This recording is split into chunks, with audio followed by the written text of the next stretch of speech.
Tanggal 31 Juli 2025, sebuah kabar mengejutkan datang dari istana.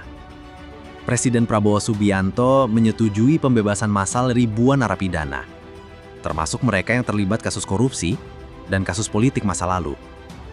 Alasan utamanya, demi rekonsiliasi, efisiensi penjara, dan agenda nasional yang lebih besar.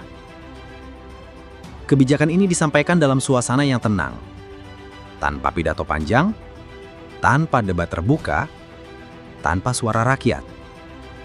Dan sebagian dari kita terdiam. Karena kita ingat, belum genap setahun lalu, narasi yang dibangun justru sebaliknya. Katanya koruptor harus ditakuti. Katanya penegakan hukum tidak boleh pilih-pilih. Katanya masa depan Indonesia dimulai dari keberanian melawan yang busuk. Sekarang, yang dulu ditangkap, dilepas. Yang dulu dikejar, diajak duduk bersama. Yang dulu jadi musuh politik, kini jadi kolega. Apa yang sedang terjadi sebenarnya? Apa benar ini strategi? Atau hanya memori yang hilang?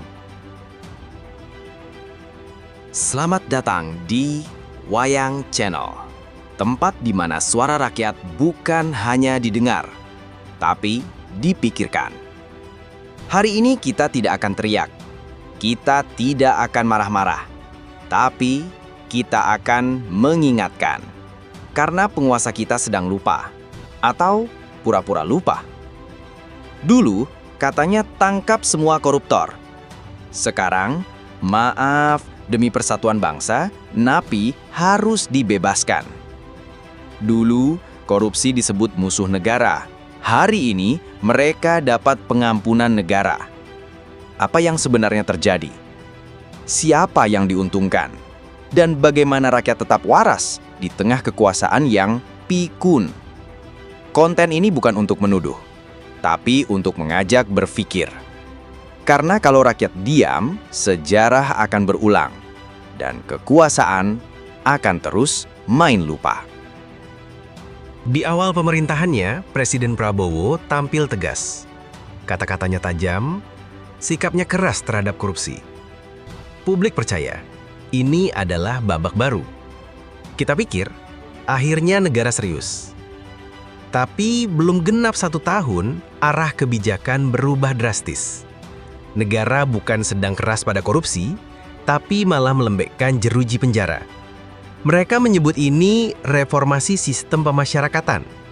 Alasannya, overkapasitas, kemanusiaan, reintegrasi sosial.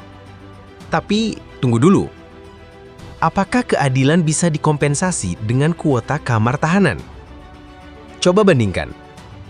Petani miskin ditahan karena salah kelola pupuk subsidi. Nelayan dipenjara karena melanggar konservasi laut. Anak muda ditangkap karena unggahan status satir ke pejabat. Tapi koruptor yang merampas miliaran rupiah uang negara dibebaskan lebih awal dengan dalih hak kemanusiaan. Jangan heran kalau rakyat mulai bertanya, ini negara berpihak ke siapa? Kenapa hukum tumpul ke atas tajam ke bawah? Dan yang lebih menggelikan, banyak dari napi itu bukan bertobat, tapi malah nyalon legislatif. Apakah Presiden Prabowo lupa dengan janji awalnya? Atau memang rakyat ini dianggap pikun dan takkan pernah ingat apa yang dijanjikan?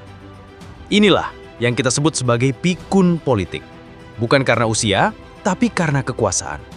Pikun bukan karena lupa, tapi karena menghindar dari tanggung jawab.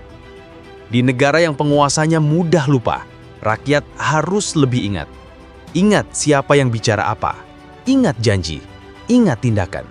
Dan jangan biarkan memori kolektif kita disabotase oleh propaganda. Di negeri ini, kita tidak boleh hanya jadi pengamat. Karena kalau rakyat diam, penguasa bebas lupa. Dan kalau semua lupa, sejarah akan mengulang tragedinya. Maka, solusi kita sederhana. Jangan ikut pikun. Simpan jejak kebijakan. Catat janji yang pernah diucapkan. Arsipkan apa yang dulu mereka nyatakan dengan lantang. Setiap warga punya peran kecil dalam membangun daya ingat kolektif bangsa.